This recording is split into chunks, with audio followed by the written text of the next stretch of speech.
time to answer your health questions, which were sent to us via the Balancing Act website. Now, we've had some really great questions, and of course we can't answer them all, but today we've selected a few, and we're putting our health expert, Dr. David Friedman, in the hot seat. Are you ready? I'm ready. It was a lot of fun last time. Looking forward to it. It really was. All right, question number one, and it's a good one. It's from Meredith from Boston, who writes, my hands fall asleep at night and it wakes me up. I do a lot of computer work during the day, and a coworker mentioned maybe I have carpal tunnel syndrome. What do you think, doctor? Sounds like it, especially with the word computers. Carpal tunnel is actually a tunnel in the wrist. Bones compress what's called the median nerve. It can lead to weakness, pain, and numbness.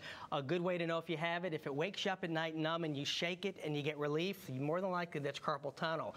Couple things that cause it is the repetitive use of computers, text messaging, games. One thing you want to avoid is this movement here. Put your hands like this when you get up.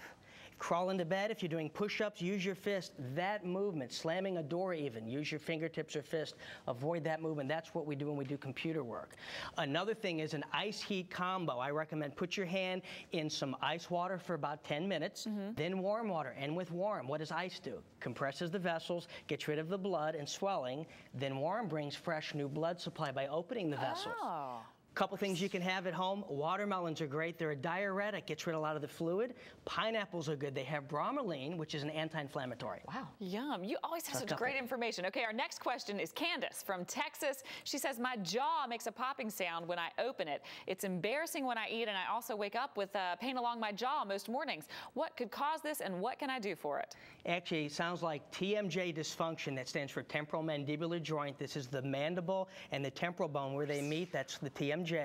Real common if you've had a lot of dental work, can be stress, trauma related, but more than likely it's from clenching your teeth or grinding. That's the most common. An easy way to find out if you clench your teeth, usually takes place at night, is when you first wake up, put your tongue out and see if you see indentations of your teeth on the side, or grab your cheek, pull it like that, see if you see a line going across, because that's usually what will happen if you clench it. A thing you can check at home right now to see if you have it is you actually put your finger right up in front of your ear and you open it, and I'll check and see if you've got one. And if you feel the joints going together, that's normal. Yours is perfect. No TMJ. Ooh, nice. Yep. Want to check yours? Uh-oh. Oh, you see how yours is out? See how it's going lagging? That's usually TMJ. Did you wear any kind of like braces or have a lot of dental work? I wore braces for 6 years. Big culprit of that. So for TMJ, a couple things you can do. There's an exercise. It's called the pterygoid maneuver. And what you do is you put your fist here and you open up your jaw against resistance, and you're working a muscle that never gets exercised. See, TMJ is a problem from the clenchers.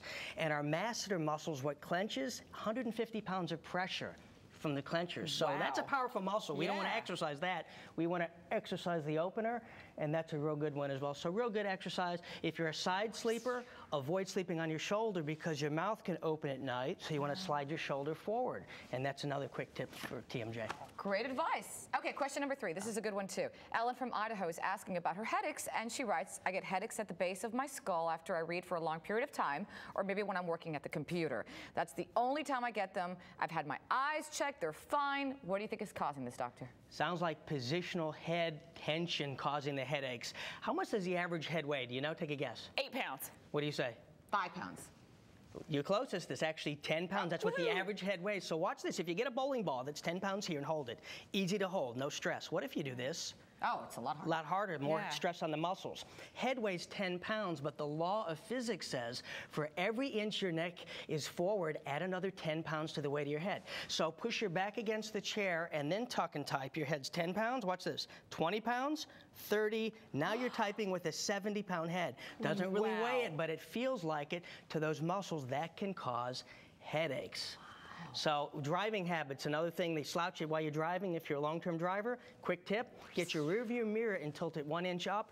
Makes you sit up straight because you can't see the car behind you, so you don't slouch in the car. This guy's amazing. I know, you know everything. What don't you know? Why is the sky blue? My parents never answered me that question. I always wondered that, still to this day. Thank you so much for being here.